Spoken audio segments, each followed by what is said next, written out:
Hello, everyone. Welcome to the fantasypoints.com waiver wire live stream. What are we calling this one, Tom? Bidding for points? I have no idea. Do we name I it? think that's what Kukanis came up with. I look like a genius with this bidding for points. I look like a genius with this light on above my head, like I just got an idea. You ever hear the Mitch Hedberg joke? By the way, he's like, "Did the guy who invented a bong, when he thought the idea, did he have a black light appear over his head?" Oh, the Brawley beer. No. It's a Mio water drink. It's fancy water, I guess. I have water. Yeah. I have water. Regular water. Hey, welcome everybody to. Yeah, go ahead, Joe. Welcome everybody. Fantasy Points bidding for points live stream. My name is Joe Dolan. His name is Tom Brawley. I'm Joe. That's me. And hold on, which direction are you in, Tom? You would be to my right, so you're over there. So, hello, everyone. It's wonderful to be talking to you here on the Bidding for Points live stream. My name is Joe Dolan. His name is Tom Brawley. And I'm dreading this one, Tom, to be completely honest with you, because there's going to be so much to talk about. We had a bloodbath.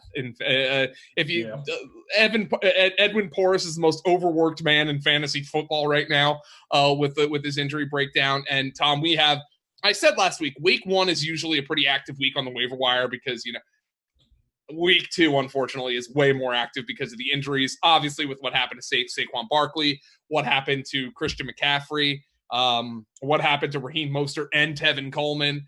Tom, I don't think there's anything we can do but start at the running back position here. We are going to get to your questions, by the way, and if this is your first time tuning in, click on the live stream player, click the little bubble, the chat bubble in the top right, and we're going to get to as many as we can.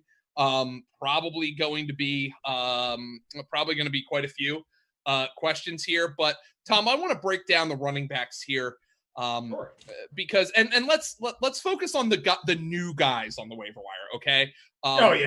We know about Joshua Kelly. I know what happened with Benny Snell and Nyheim Hines last week. The Nyheim Hines one is just unbelievable to me. It was the worst game of his career. Sirianni said today that we have to do a better job getting on the ball. Yeah, no kidding. Yeah, right. I mean, you won by 17 points. And that was the problem. The Vikings just no-showed again, so they did basically whatever they wanted. But yeah, I mean that's the case there. But Tom, let's talk about the big three running backs on the waiver wire before we get into questions. What order do you have them in? And the big three I'm talking about are Mike Davis, Devontae Freeman, and Jerick McKinnon. Yeah, I have it Mike Davis, number one, just because I think he has the potential to be a bell cow type back here for the next, 4 weeks or so. The 6-week timeline is probably a little, over the top. But, I think it could be about 4 games here. That's a guy you could just plug into your lineup as your RB2, I think, and use him for the next month. And I kind of like him here, and he saw a lot of targets whenever he came into the lineup last week in the second half. Caught 8 balls for 74 yards. So Trenton Cannon's the only guy really behind him. So that's the guy I kind of like the most.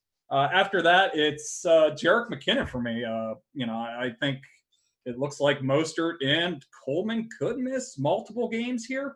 I don't think he's going to get 60% of the snaps or anything. I think Jeff Wilson and JaMychal Hasty might also work in here, but he should get the passing game work. He's been explosive here through 2 weeks. So, I have, high hopes for him going forward for the rest of the season as well. And Freeman is the guy. I don't really know what to do. He didn't look good last year, but they did bring him in. Dion Lewis also hasn't looked good since 2017 with the Patriots. Yeah, so I could see them, especially the first couple of weeks while Freeman gets his legs back under him, while he builds up his, endurance here.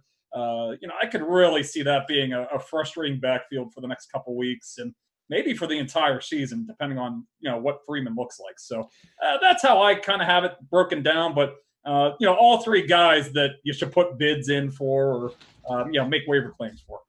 Yeah, so that's the way I look at it, Tom. And again, you have 3 different guys. Like if you want the guy who's probably most guaranteed to have a role, I would think it's Freeman. If you want the guy who benefits the most from scheme and will even have a role when the starter returns, it's McKinnon. And if you want a guy who I think is going to help you win the next 2 to 3 weeks, I think that's Davis. That's my take on the whole situation. So I see that exactly the same way. Yeah. So the upside plays might be McKinnon, might be Freeman. The guaranteed guy that you could play for the next couple weeks is Davis. So I totally agree with that assessment. But if you are 0-2, Mike Davis is your guy.